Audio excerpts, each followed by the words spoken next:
Good evening, my name is Miguel Jerez. I'm professor at the Complutense University and a counselor at the Fundación Ramón Areces. It is a pleasure for me to present the activity that goes way back in our house, and it's the annual historic conference that we organize with the Instituto Figuerola.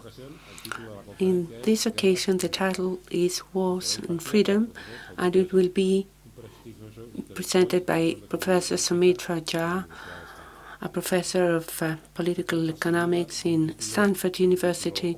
It is a very opportune title in the times of war that we are living in Europe. Buenas tardes, le voy a dar la bienvenida.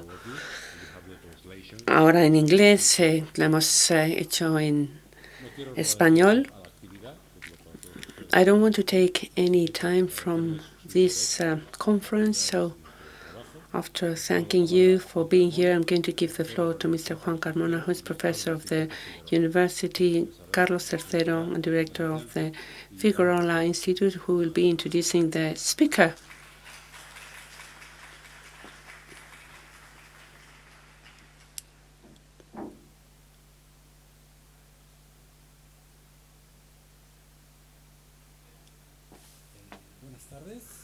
Good evening.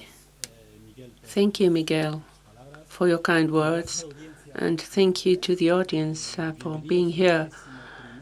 Welcome to the 21st Figuerola conference. I speak on behalf of the Figuerola Institute, which is an institute of social sciences and history of the University Carlos III, which is the one that organizes this event together with Fundación Ramón Areces. I would like to thank the director of the foundation and Miguel Jerez for giving us the opportunity of having the event here.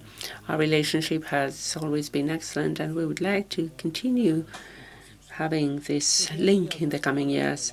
I would like to add some words regarding the Figuerola Institute. It is a university multidisciplinary institute created in 2002, and its members come from different research areas, even though what links us all is a historic perspective, long-term historic vision, depending on where we start. So this historic perspective is very important, but always using the analytical, technical, and methodological tools of social sciences, economics, sociology, political science, law, etc. So Figuerola Conference has a very unique role in our activity because we are in the Carlos III University, and it is because of our willingness to take our work out of the university realm. But the choice of our speakers has always been done on the criterion of showing to a wide audience where lies the border of research in our field. And if you look to our history and our background, the people who have participated in this type of conference are people who are in this borderline that allow us to see what is being done in this discipline in our times. Today, we have the privilege of having Mr. Saumitra Jha with us, who's a young professor. And in this, we have actually changed our habit because he's younger than the average of the speakers who have been here before. He's a young professor of political economics in the Graduate Business School in Stanford. He's a member of the Freeman Motley Institute, and he coordinates the conflict department in Stanford. He's an economist, and his work joins theoretical and formal research and today's research, he focuses on all sorts of research to mitigate political polarization and war conflicts. Right now, he's working in 3 subjects, financial innovations, and whether they mitigate or exacerbate the conflict, which is a old topic but dealt with in a new way. Why influential people in its network can undermine democracy or promote it. So his work has been widely acknowledged, not only by journals. He has published many important articles, both in economics and political science. His research on tolerance has been awarded the Michael Dine Award. His work on heroic networks got the Williamson Award for the best article, and he has received the award of the Professor of the Year, voted by the business students in Stanford, which is a very demanding college. So today's conference, War and Freedom, even though a different title could have been The War After a War, is a title that can remind us to War and Freedom, a film by Ken Loach, but have nothing to do. Professor Jha will tackle this conference the issue of whether wars can become social change engine. So in this, with this I finish, wars not always finish when they seem they finish, but they go on. So I'm going to give the floor now to the professor so that he can explain to us his argument. I'm now going to speak in English. Profesor Jha, bienvenido a estas conferencias Figuerola. Es un honor especial tenerle aquí hoy. Tiene 45 minutos según el programa para su conferencia y 15 minutos para preguntas. Así que una vez más, muchas gracias por haber venido y aceptar nuestra invitación. Tiene usted la palabra.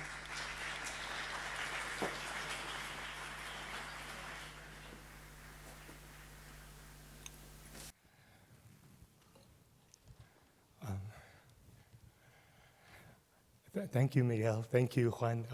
Mucho gusto en conocerlos. It's such a pleasure to be here. It's such an honor. This is a book project with my co-author, Stephen Wilkinson, who's at Yale. I'd like to take you back to a moment that I think everyone has studied and learned about often, maybe too often, in school. But I want to tell you about a piece of this history that hasn't really made many of the textbooks. As you know, a large group of people gathered in front of the Bastille fortress in France on July 14, 1789. But there are 2 courtyards. Sorry. Let me just walk over. They managed to get through the first courtyard, but then they were confronted by a second courtyard. And as you can see, the Bastille is not a small fortress. There are Swiss guards on top. There's a drawbridge, a moat, and people who are anxious not to be killed inside the fortress. So what are you going to do if you're a set of people who want to storm the Bastille? They were kind of stuck for a moment. But at that moment, it also happened to be the case that there were in the crowd members of the Garde Française who had been veterans, who had served in the French army and defected in the weeks before that moment. There was also a particular person, Claude Marnoux, who had served in the Auxonne Regiment. He actually served in the American Revolution and manned the artillery at Yorktown, which of course proved decisive in that battle and in the American Revolution. He took some people and organized the cannon, which were at Les Invalides, the military hospital on the banks of the Seine that many of you have been to, organized them to come to the second courtyard and arrayed the guns in front of the gate. I'm not saying that is Claude Marnoux in this picture. It's by an eyewitness account. I'm not saying it isn't Claude Marnoux. But at that point, the the governor of the fortress realized that at any moment they could blow apart the gates and storm that fortress, and he just surrendered the Bastille. And so began the French Revolution. But you might think, well, could things have been slightly different if people like Claude Marnot had not been on that spot, did not know how to deploy the cannons on that day? It sort of reminds many of us, I think, in this room of what happened, unfortunately, in the United States not that long ago as well. As you know, on January 6, 2021, there was the storming of another fortress, this time of democracy to some extent. What was also important, I think, here to remember is that many of the folks who actually organized the infiltration of the US Capitol were themselves veterans who had served in the US Army, including people like this gentleman here, Joseph Randall Biggs, of the Oath Keepers. And so what gave this potential for more escalation was the presence of veterans in that audience at that time. So one kind of immortal question that we have in economic history is, what role can individuals play in shaping history? When can their agency enhance freedom for others and not just themselves? And when can instead lead to repression and authoritarianism on the other side? So, this is an old question that we've kind of tackled for centuries, and people have kind of come at it in different ways. As economic historians, we tend to be more on the structure side of things when we're debating between whether structural forces, deep economic or political forces, are driving political change, or instead agency, whether individuals, big men or big women, can shape history. If you believe in Leo Tolstoy in War and Peace, he argues that a king is history's slave. He's referring to Napoleon and saying, well, Napoleon had to invade Russia. It was sort of inevitable because the forces of history compelled him to do so. He needed to get that victory in the East in order for him to stay emperor of the French.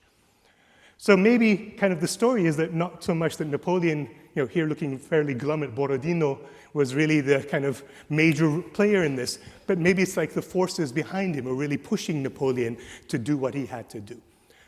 On the other hand, if you take Jacques-Louis David's famous propaganda piece of Napoleon, Napoleon here is really in command. He's driving history. And this debate has gone on, and I don't think we're going to resolve it today. But I want to kind of give you some what we believe to be a little advance over what we've been thinking about so far, in that we think that there is structure to the nature of agency, that in many ways, the people who emerge as leaders do so systematically at systematic points in time in history, and by better understanding those forces, we can themselves understand human agency and how that can impact history itself. So the project title, working title, is Wars and Freedoms. I think it sounds better in Spanish, but what we have in mind is this, that the ability of non-elite groups to organize incredibly threatened violence is really kind of one of the oldest arguments in political economy, that is when you're going to have radical political change. This is something that Marx talked about, something that Carlos Bosch has talked about, it's what Ajumoglu Robinson have talked about. This is an old story, but it's also a story with common resonance today. We argue, however, that a common setting through history where non-elite groups are able to mobilize and organize and credibly learn how to threaten violence is in times of war, when external threats leave elites little option but to allow non-elites to mobilize and learn these skills. War, and further, provides non-elites an opportunity to learn to fight, to organize, and to build networks, as well as to demonstrate heroism, basically signal their willingness to make extreme sacrifices for the nation. Once you've done those, when you acquire such a credential, you can be incredibly influential in leading people in other domains as well, because they can trust you not to take your personal considerations into account as much, given that you've already sacrificed or been willing to sacrifice at such an extreme level for the common good. So we argue that often, once non-elite individuals have these skills and heroic credentials, they often play leadership roles when they return home, and these can shape history. So thus, there is a structure to to agency in this way, that there are certain sets of people who will be relatively more influential.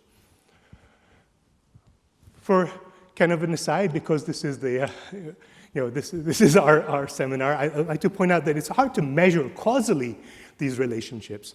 So our approach is to use a set of natural experiments to enable us to get at this, using the fact that oftentimes when soldiers are deployed, they're done in ways which have nothing to do with where they're from and have everything to do with the situation at the time.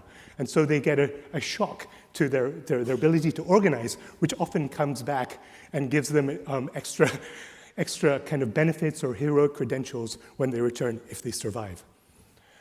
So how does this connect with freedoms? Well, just to give you a quite quick kind of preview, it turns out that there are three paths which connect wars to freedoms rather than to other types of changes, oftentimes conflict or repression. The first is the path of leadership, which can happen in limited wars. So in limited wars, it tends to be the case that elites will only allow a limited number of non-elites to mobilize. They don't have to mobilize everybody. So when they come back, oftentimes what happens is they tend to look after their own interests or the interests of those around them. In certain sets of circumstances, however, these leaders can also, if they've been sort of imbued with democratic values, fight for the rights of other people as well. But that's not necessarily always the case, right? So I'm going to give you an example of World War II veterans of the Indian Army and what resulted when they returned back to an India facing partition along ethnic lines. In that case, I'm going to show you that oftentimes it was the case that the veterans played roles at defending themselves and the people like them of their same ethnicity, but often to the detriment of those from other ethnic groups. In contrast, there are many focal examples through history where, unfortunately, mostly delimited to the age of the Enlightenment, where veterans had a different perspective. They took democratic values and spread them around in a way that really helped initiate or sometimes cement revolutions around the world. It's not just Claude Marnour, who is seen on the eve of the Bastille, or Lafayette, of course, or it also includes people like Saint-Simon, who influenced Garibaldi, who spread revolution to Italy, or the Decembrists, who failed in their revolution in Russia. But again, these are highly contingent on whether veterans really kind of imbue these ideas, which often, and there's a moment in the Enlightenment where that happened.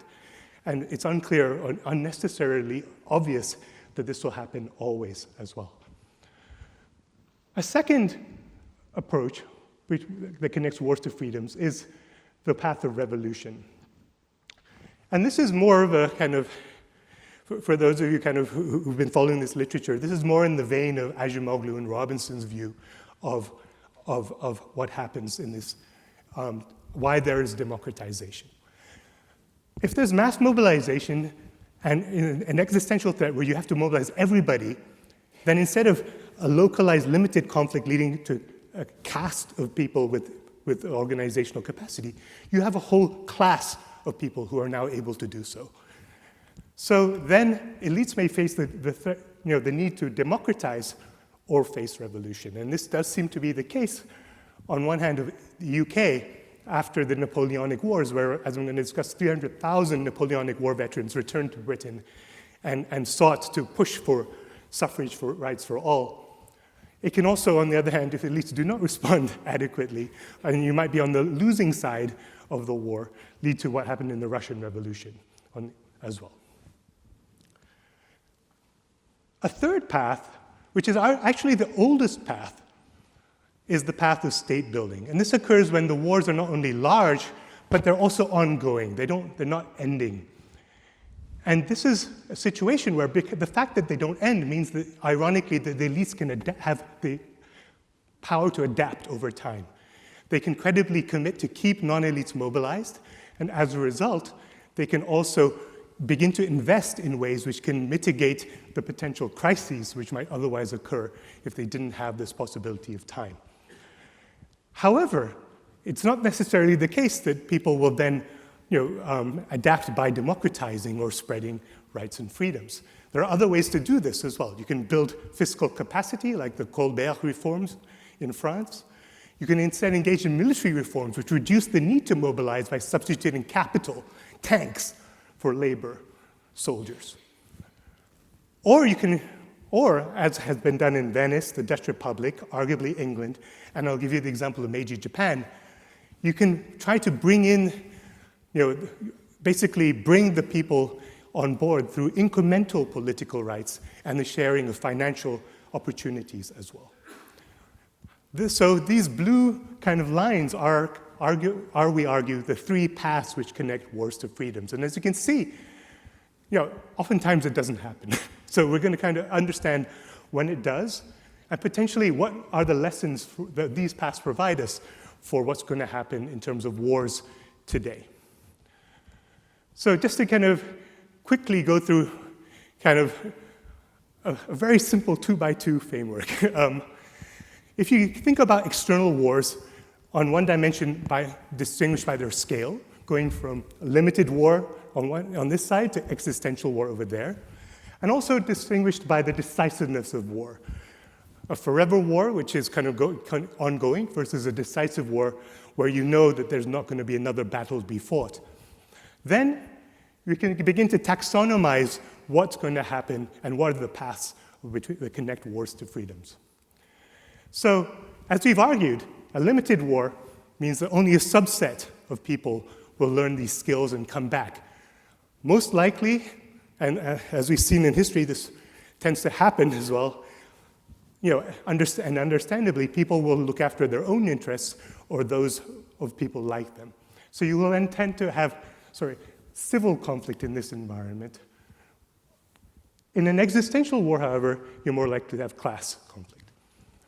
On this dimension, as we've mentioned, a decisive war, really ironically, even if you win, it can create a crisis at home. Why is that? Because once veterans come back, they know that this is the last war they're likely to fight for the foreseeable future, and they're going to be demobilized.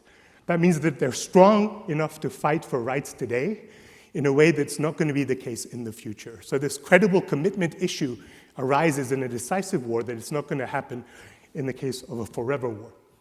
In a forever war, the elites can keep these people, keep veterans mobilized, and they can continue to give them transfers of various kinds and keep the war going.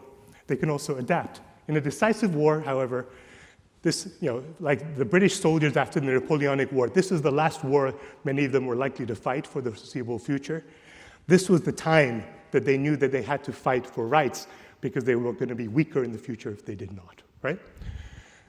So ironically, decisive wars can lead to crises. So what happens in an environment where there's a limited decisive war? Well, you have a subset of leaders who are able to organize, and they can often organize to defend themselves and those around them, or they can spread the rights of liberty to people beyond themselves. If it's a class war, then it's not just the leaders who are organizing, there's many potential leaders, and you can get broader mobilization. But this is also going to be an environment where you're likely to have revolution emerge as well.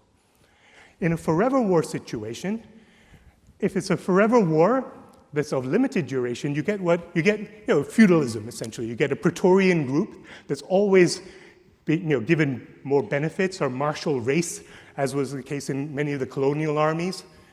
And they basically get bought off and become sort of part of the elites themselves, or kind of a group which can stay mobilized over time, but is no threat really to the government other than potentially wanting to be part of it. In the third case, with the constant threat, you're in the kind of what we'd call the Tilly case, where the war is going to make the state. The elites, there's an existential threat, but the elites have the ability to adapt over time, and they can do so in the three ways we discussed. Fiscal reforms to increase the capacity of the state to buy stuff. Military reforms which substitute capital for labor, so you don't need to mobilize so many people, because the elites really want you to be in this bucket, not in this bucket. Or financial and political sharing reforms, which have happened in various places, as we mentioned. Right? So these are the kind of, we think, the three paths. In this military caste situation, you do not have a path that connects wars to freedoms. In this case, in the limited war decisive bucket, it'll only happen if the elites are willing to kind of fight for liberty. And that's only going to happen if they believe in it or there's a reason why they believe in it. In this case, you might get, this is like the Acemoglu-Robertson case, where you get the path of revolution. And in this case, you get the path of state building. Now, what I want to talk about today is mostly this bucket, because we think this is the most novel part of our argument. So we'll talk to you, I'm going to talk a little bit about the experience of South Asian veterans in the partition of South Asia, as well as some really new research we've been doing about French veterans like Claude Marnour, who served in the American War of Independence in influencing the French Revolution and its in that critical moment in French history. I'd like to kind of preview that tomorrow in the economic history seminar, I will be talking about another paper about French veterans who served at the Battle of Verdun under Philippe Pétain in creating heroic networks that influenced political polarization and Nazi collaboration in France in the 1920s, from the 1920s to the 1940s. I'm also very interested in, and we're now currently studying the role of Spanish Republicans who basically, many of them were gathered in La Vernay, in a particular camp on the Pyrenees, and then went on to seed a lot of the resistance activity in France in the 1940s as well.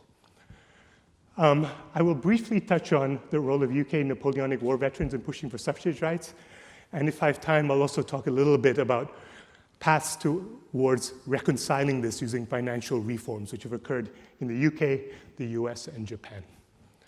So this is kind of the roadmap for the remainder of the talk.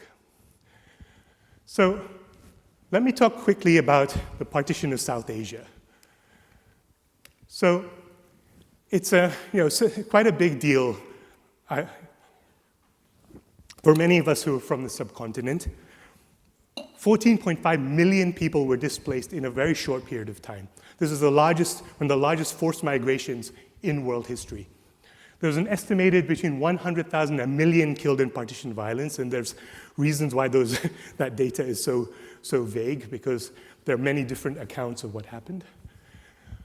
However, we can say with some certainty using census information that there are around 3.4 million missing targeted minorities, by which we mean those unaccounted for by the time of the 1951 census.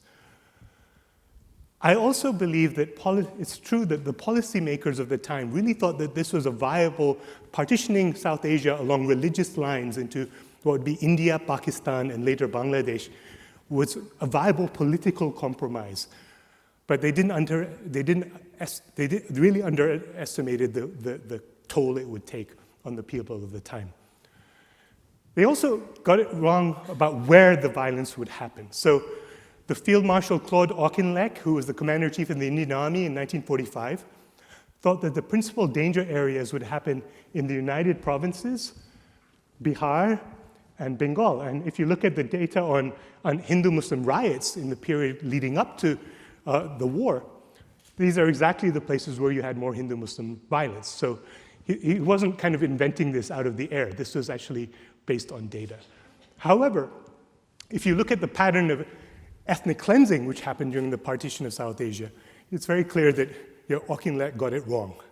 And in fact, there were places where they didn't expect there to be violence, where there was really, really terrible ethnic cleansing that happened. And it's not just, though it is correlated with proximity to the border, it's not just driven by proximity to the border, as you can see. There's lots of variation there. So also it's important to note that there was military forces and police forces in place to stop this violence from happening. And students of ethnic riots and ethnic violence, and Horowitz in particular in his famous book, makes the point that ordinarily when the government comes out and clearly disapproves of ethnic violence by putting the police on the streets or the army in a particular place, that tends to deter it from occurring. But in the aftermath of the partition of South Asia, members of the Punjab Boundary Force, who were in themselves veterans of the Second World War, these were highly skilled soldiers, found a countryside not easily intimidated even by seasoned and heavily armed troops like themselves. What seems to have been happening was that the army was being challenged by experts, by people who had formerly served within its ranks. Major Rees argues, who was kind of the commander of that force, argues that the massacres which took place in the Punjab, which is that deep black spot over there, bore the imprint of military training and organization. So what would often happen was that the guards who were protecting refugee convoys would be taken out by former ex-military people who used flanking methods and other means to basically get rid of them. And then you would have sort of other people coming in who were non-veterans to deal with the rest of that situation. It's a very sad moment in our history. Could veterans have been that important? Well, South Asia in World War II recruited the largest volunteer army in world history. There were around 2.3 million soldiers serving at the end of the war. This is around 3% of the adult male population of what would become India, Pakistan, and Bangladesh, the largest, pretty populous parts of the world. However, recruitment explicitly focused on what was, as we mentioned, on these martial races, the Praetorian groups that the British had decided were the most, martial and more, best soldiers that they could serve, they could recruit. And the reasons why the British chose these soldiers, these particular races, was fairly idiosyncratic, but some of it had to do with which groups were loyal, ironically loyal to the British and didn't revolt in the 1857 uprising.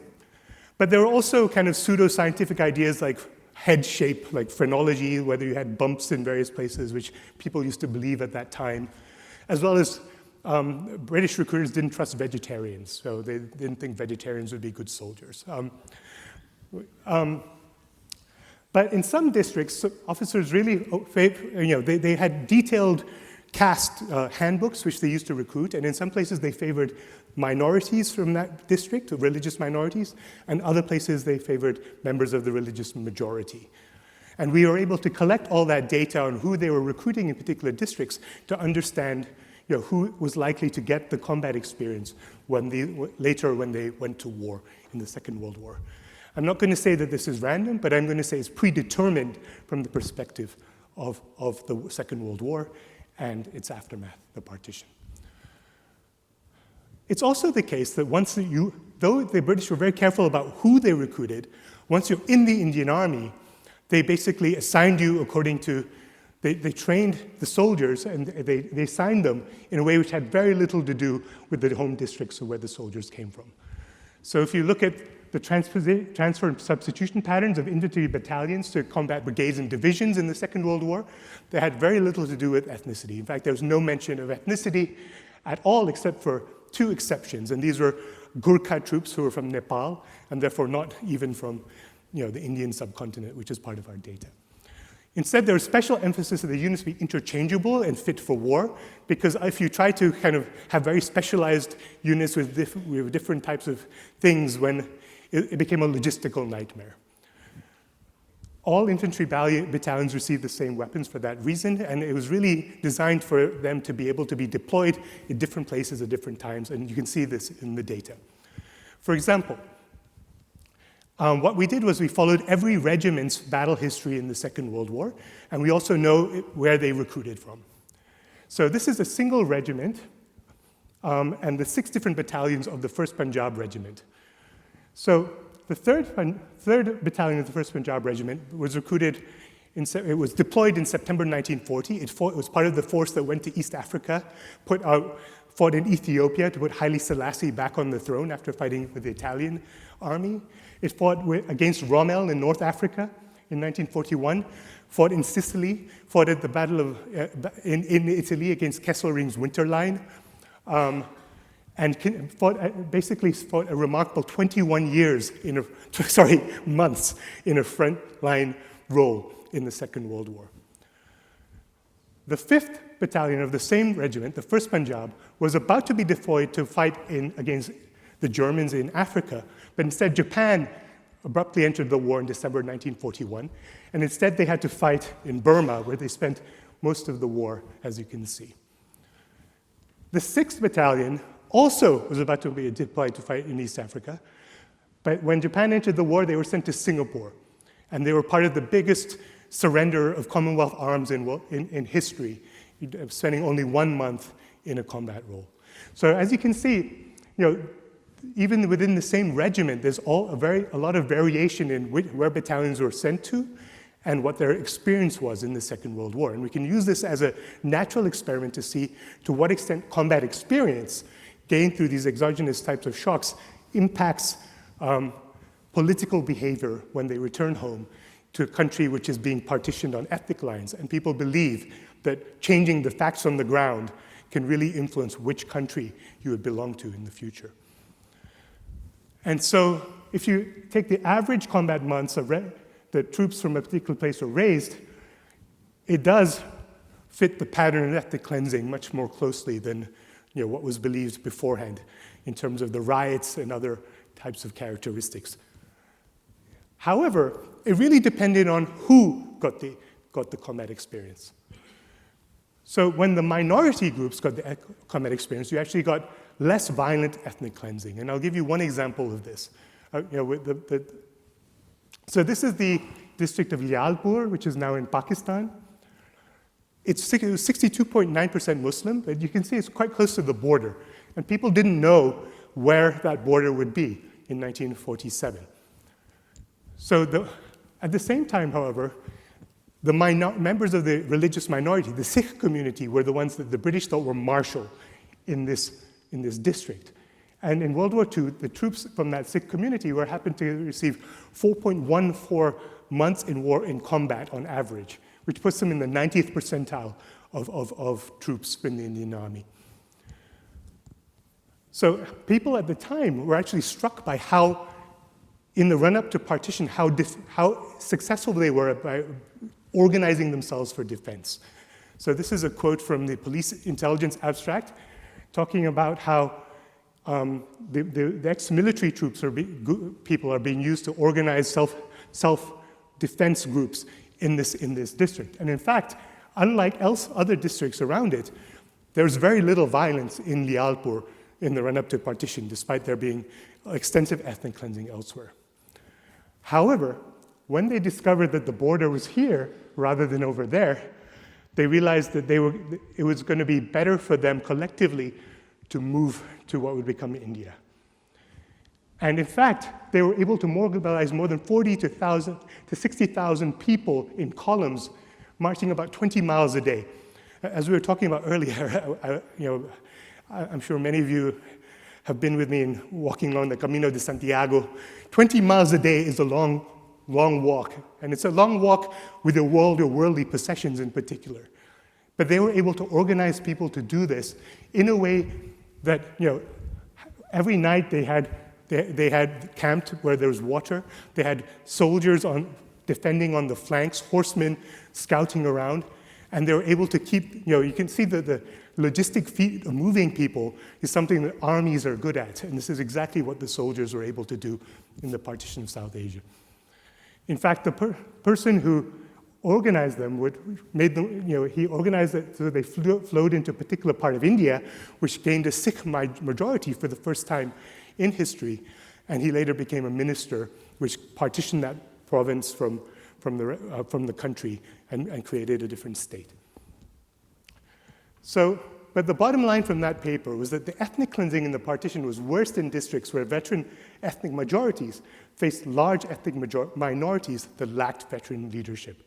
When minority groups had veterans themselves, you got more deterrence and more of this peaceful transfer of population. When they were disorganized, when they did not have veterans to organize themselves, but you had a majority group that was organized, that was when the ethnic cleansing was unfortunately the worst. But from our broader perspective, this is really an example, I think, of a more general phenomena that organizational skill is a skill, and it can be used in a variety of different ways. And in this case, and in many cases, understandably, people use it to defend themselves and people like them, and not necessarily fight for broader freedoms.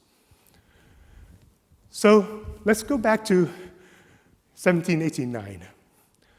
So 1789, the French Revolution was also arguably, somewhat of a big deal.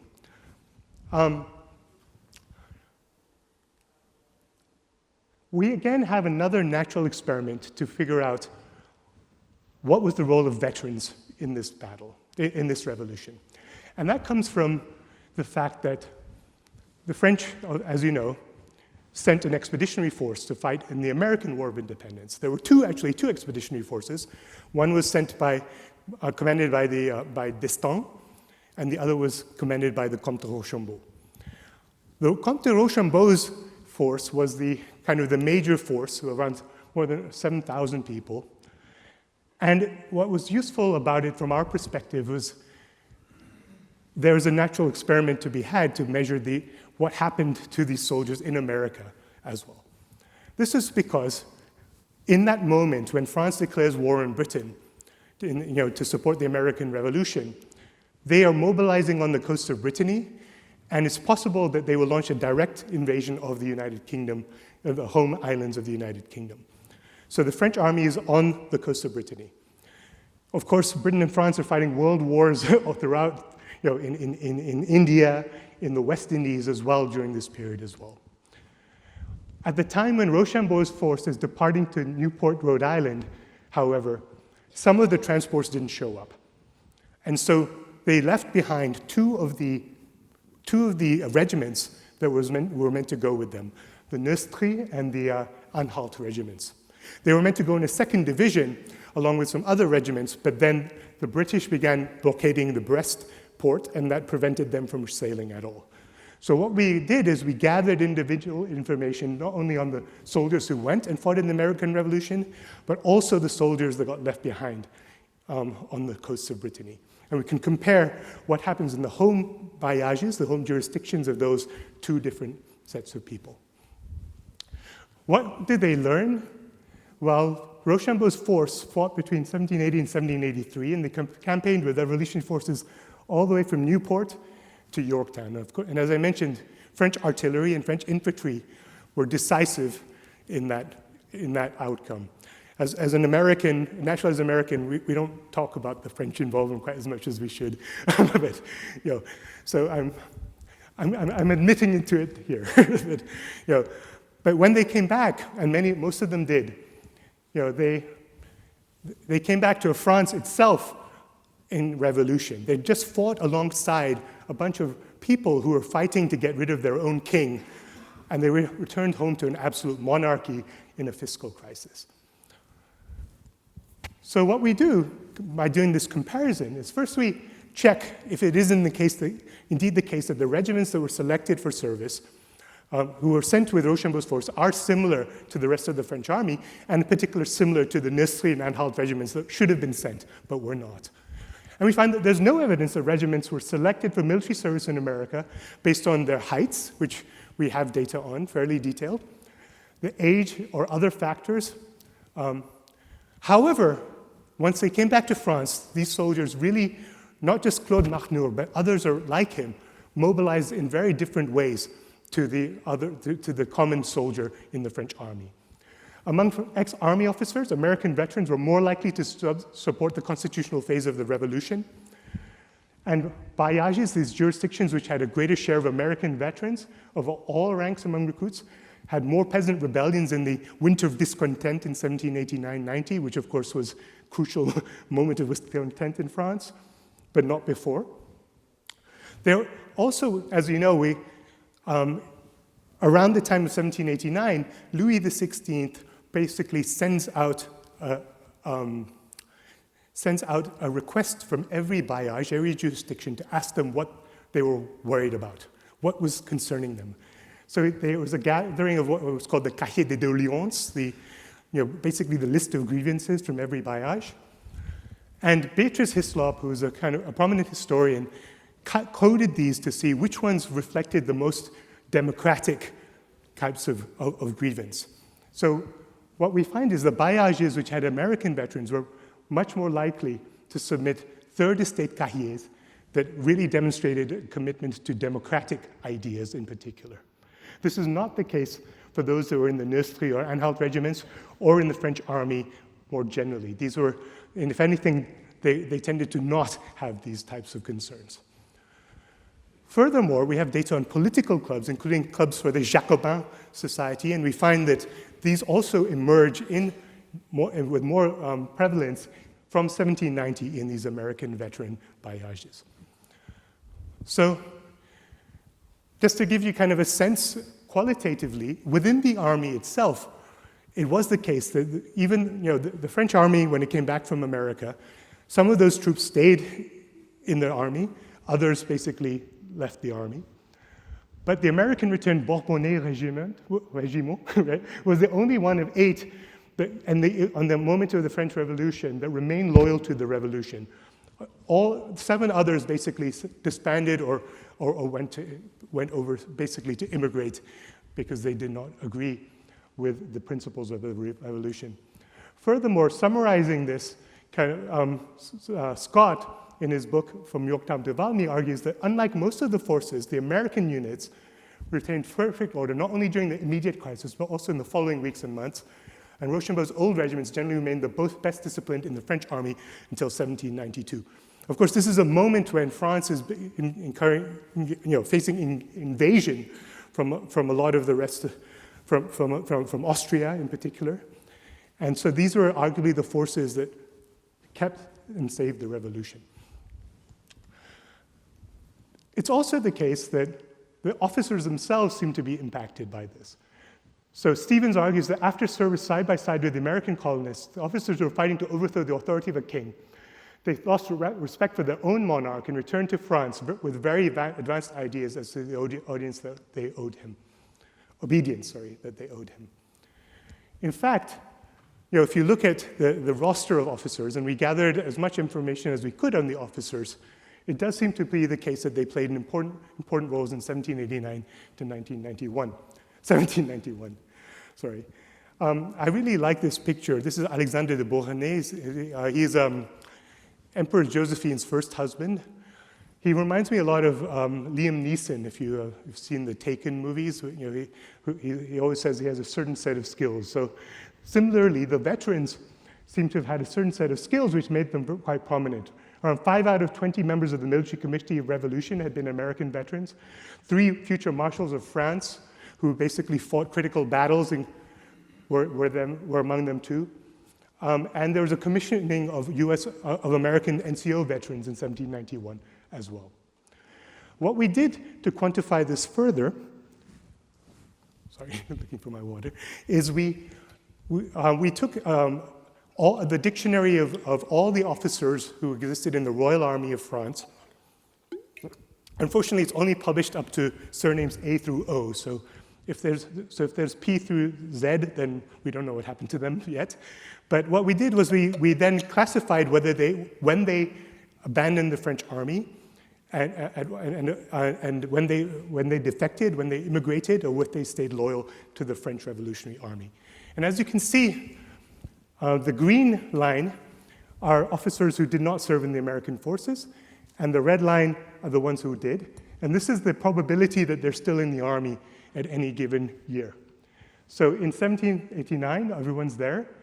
By the time Louis XVI tries to flee to Varennes, this is a critical moment, and people become very worried when he gets arrested.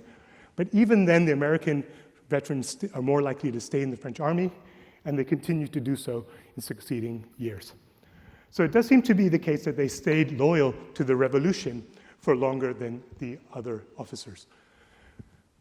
What about outside the army? Well, we use this individual data from the Archives of Defense in the Château de Vincennes, outside of Paris, to get basically quite detailed information about individual soldiers at different times, including where they were born, when they were born, their height, whether they had a long nose. There's lots of interesting details that to be had here. We're able to compare their heights, to those of other soldiers, and it's not. You might worry that maybe these soldiers are stronger, or maybe they're weaker, maybe it's poverty driving them to join the army or to fight in the Americas. And there's no difference between those who served in the American service versus those in other combat regiments or those or those that were not dismissed after 1789. You might think, well, maybe the data is really terrible, but we also have information on who was in the grenadier company. And the grenadiers were meant to be taller because they had to throw the grenades over the glacis to attack a fortress. And as you can see, we can detect that they're 5 centimeters taller on average, and this is very strongly different. So it's not that our data is terrible. In fact, our data can detect these differences. It just is the case that there doesn't seem to be any difference between the American regiments and the ones that were not sent to America. Now, there has been this story in the past that American Revolutionary War veterans may have played a role in the kind of the agrarian radicalism in France. And this goes back to a book by Forrest McDonald, where he does a kind of a primitive GIS. So he uses the fact that the US Congress was very grateful to France at that time, and they got data on every French soldier who served in the American War, which is data we also use. And then he overlaid it with data on where there was rebellions in 1789. And if you eyeball it, it looks like maybe there's a correlation there. And so, of course, Forrest McDonald was immediately attacked because people raised the concerns that I'm sure you're having right now, that maybe poverty is driving both of these things. Maybe there are other factors which also drive whether you join the French army in America and you revolt. So we decided to go back to this and try to do it with the 21st century type of arsenal that we have at our disposal. So firstly, we geocoded all the French veterans, this is where they're from. Then we overlaid the rebellions, and it does turn out there is a strong correlation between the two. Then we began to kind of compare the ones who went to the French army and those who went to the Neustrie, as well as the Anhalt regiments. And we find that the Neustrie and Anhalt guys are not more likely to rebel. We took a random sample of the rest of the French army, every regiment. They're also not more likely to rebel. We compared them we matched these bailliages according to various measures of Enlightenment exposure, various measures of shock in 1789, various measures of urbanization and other things which you might think drive revolution. And this relationship is very robust. So it does seem to be the case that the bailliages which had these American veterans return, or which were are places where you had more rebellions in 1789. They were not I should have just showed you this list. These are the controls. It wasn't, however, the case that they had riots before the revolution. So this wasn't these weren't bailliages where people just had revolts and riots whenever opportunity arose. It really only emerges in the 1789 when they're fighting for something arguably more than kind of local needs or local desires. We also have data on political club mobilization. In 1789, there's no relationship between where the political clubs were founded and whether soldiers had served in the Americas. However, by 1790, that has changed. There's a strong correlation, and that continues to be the case throughout 1791, 1792, 1793, and 1794. No, I haven't shown you this slide. Does this reflect democratic values? Well, we use the data in the Cahiers de doléances to get at that. And I tried to resist showing you a regression table, but here is a regression table because it's a beautiful regression table. And as you can see, those veterans, the number of veterans who served in Rochambeau's force is strongly correlated with whether you submitted a strongly democratic cahier in 1789. If bailliages which had more troops which were recruited into the Neustrie and Anhalt regiments do not have this effect. If anything, it's a negative effect. And those that served in other combat roles but not in the Americas have, if anything, also a negative impact on democratic cahiers.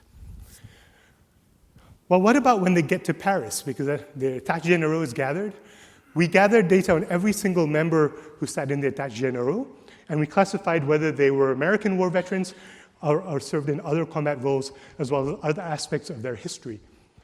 I want to give you one example quickly of this. Is Alexandre Nanette. He was a friend, of course, of Lafayette's. He was a colonel of the Royal Lorraine Regiment. He became the member of the Order of Cincinnatus, a friend of Jefferson himself. He was believed to have a lot of influence in the États Généraux, including over 40 deputies. He was a Jacobin, but then when the Jacobins became increasingly extreme, he joined the Feuillants group, which is, of course, the more moderate group, which then gets purged later on. But this seems to be the general pattern of these American veterans. They were moderate constitutionalists. They wanted a constitution. They didn't want to go for the excess guillotining, which became the case in later parts of the revolution. So if you look at the data, again, this is around all members of the États généraux. American war veterans are less likely to be right-wing. They're more likely to be left-wing. They're less likely to be against the new constitution. Sorry, I should have just changed the sign on that. They were more likely to be Jacobins, but they're more likely to be Feuillants as well. So they're kind of the Jacobins that split off because they thought the Jacobins were too extreme later in the revolution. So just to kind of summarize, we found no evidence that regiments were selected for military service in America based on their soldier heights, regimental prestige, age, or other factors. However, among ex-army officers, American veterans are more likely to support the constitutional phase of the revolution. Bailliages with greater share of American vets of all ranks among their recruits had more peasant rebellions in 1789 and 90, not before, were more likely to submit third estate cahiers de doléances that were strongly democratic, were more likely to organize political clubs and Jacobin clubs from 1790 onwards. And this is not true of arguably the best comparison group we have, which is those that could have been sent and were about to be sent, but the boats did not arrive to take them to America. A slightly different response, and I'll just preview this because I don't think I have much time left, is what happened in the UK with Napoleonic War veterans. Around 300,000 Napoleonic War veterans were also demobilized in 1816. Britain actually had quasi-conscription in the Napoleonic Wars. Many of them fought, of course, here in Spain. 32,000 of them were demobilized in 1817. These soldiers returned home to Britain going through the Industrial Revolution, and at Britain entered depression. They actually tried to get jobs, but as weavers, because that was an easy job to enter, but the Industrial Revolution meant that they were not, it was very hard to get a weaving job. And in fact, many of the first Luddites were ex-veterans, destroying the mills that occurred in this moment. They also began to drill and march in very organized military ways through the streets of England. And this is what really troubled the government. And so, in fact, it's arguably what led to the Peterloo Massacre, when the dragoons were sent to basically break up a peaceful gathering in Manchester, just a few years after Waterloo itself. So the government itself banned private military training in 1819, but there was a fear in England that revolution was in the offing. And while the kind of the reforms that did take place took place some years later, it does seem to be the case that the fear of revolution really kind of has its genesis in the aftermath of Napoleonic Wars. And this is what we're trying to document in this part of the book project.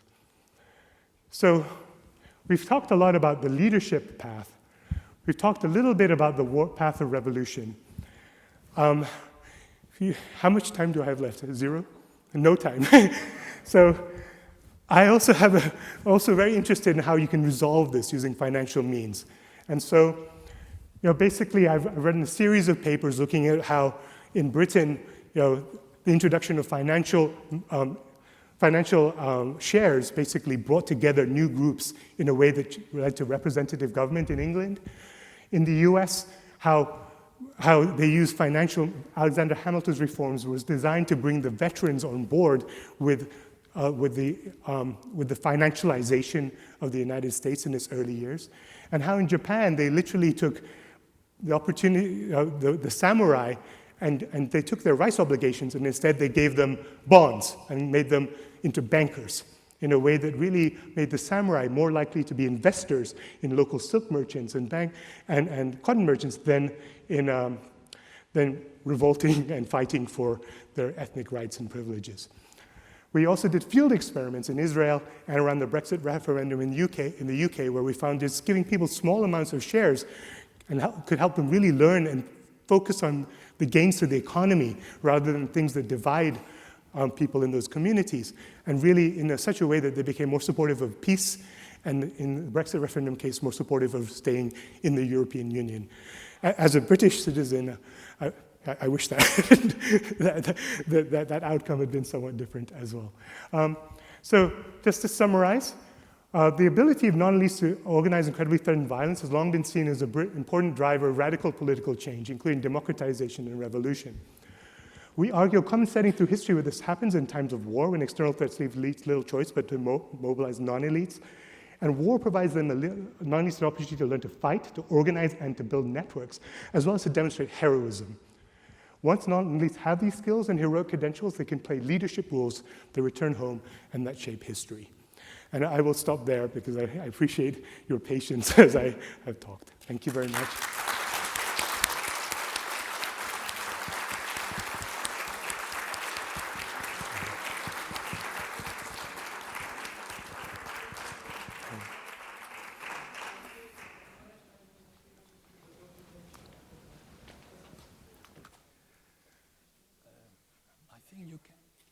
Here, we don't have much time. I mean, it's.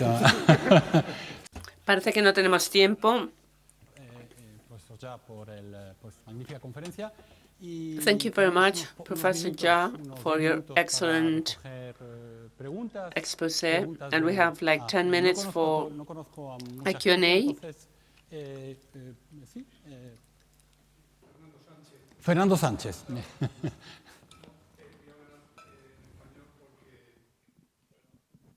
Voy a hablar en español porque no domino el inglés. Voy a hablar en español porque I'm going to speak in Spanish. Can you hear me? Okay. Una pregunta. ¿Usted de I have dónde a es? question. Where do you come from? Natural. Where were you born? Eso es un poco complicado. Vale. I was born No. in Lincoln, in England, but I grew up in Scotland and finished high school in India before I went to the US. Vale. Bueno, el caso es que a mí particularmente me parece que en su exposición, Well, I personally believe you have had very good conference, but and the explanation of the veterans and the leadership that you mentioned. But I would say two things. I believe nowadays it doesn't make so much sense, this leadership, because just think of the war in Ukraine right now. It depends so much on the weapons that Ukraine gets from the rest of the world, and we have the United Nations. So as an anachronic thing, your study is very right, but I'm going to tell you the following.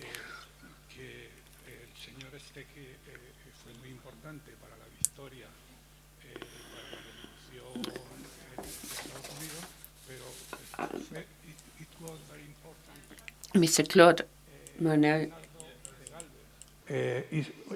He was more important to the victory of the United States from America Revolution. No, I didn't listen anything about it. Sorry, this didn't work. Lo siento. Understand the first. Yes, sir. Yes, and the second and the last one. Yes.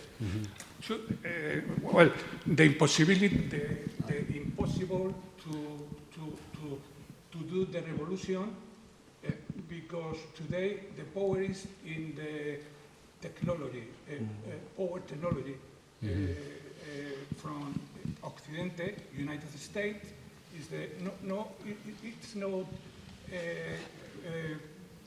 time for the leadership from the I think this is a great point. Actually, I have another book project looking at nonviolence. So it's trying to understand in what conditions can nonviolence work as a way of political change, and it looks a lot at the Indian independence movement. But it is true that technology makes, there was a moment in the beginning of the 21st century where we thought that technology was going to be democratizing, that would help us, help people to organize, it would help it would create this people power situation. And that has not gone quite the way we thought. At the same time, I haven't given up hope that, that there are possibilities where you can have nonviolent change. It has become arguably harder than it did at the beginning of the 21st century, but we're very much like the world was in the 1930s in some sense, where powerful groups had control over the radio and were able to suppress a lot of different types of political activity.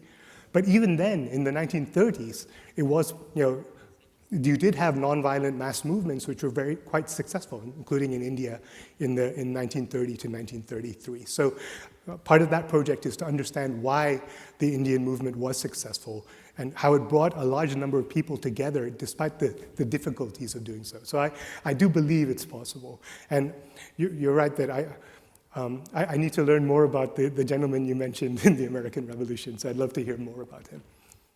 Sí, hay una pregunta al fondo. Por favor, que sean cortas, porque tenemos muy poco tiempo. ¿Sí? ¿Sí? Ah.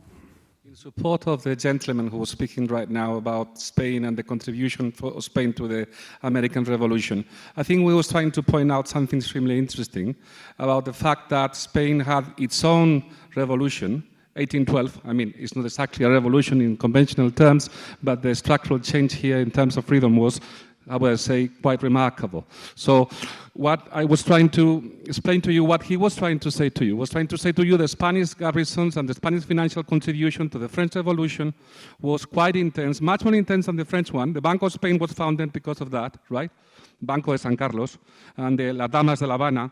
What I'm trying to say is that he was trying to find out if you have any knowledge about the interventions of the Spanish military in the American Independence War, and if that could be interesting for your further research into the attitudes that were transferred from America, from the Spanish people who was fighting there, into the Spanish so-called revolution, to give it a name. Right. Yeah, I think that, thank you for explaining that. I appreciate it. Yes, I think this is a very fruitful area that we need to study more. And I mean, one area that I think is interesting is, in the actually one of my graduate students is, well, he's now a professor at Marco Salgado, he's in Rio.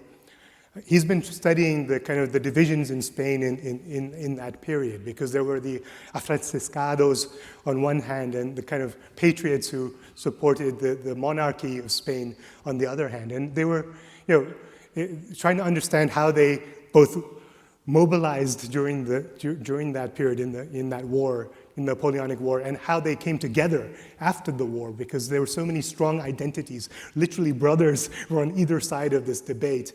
I think is a really fruitful area. So I'm hoping to learn more from you and from my graduate student as he does research in this area. Tenemos una sola pregunta. ¿Nos queda tiempo solamente por una pregunta? Sí, por favor. Sí, sí, sí. Thank you for your interesting lecture. I was wondering if your model could be applied to current conflicts, and if so, how will you categorize the revolt in Iran right now? In Iran? Yeah. So, well, firstly, we think it really does apply to current conflicts more generally. So, I think there's an interesting moment in Ukraine, for example, where the Ukrainian army has been mass mobilized.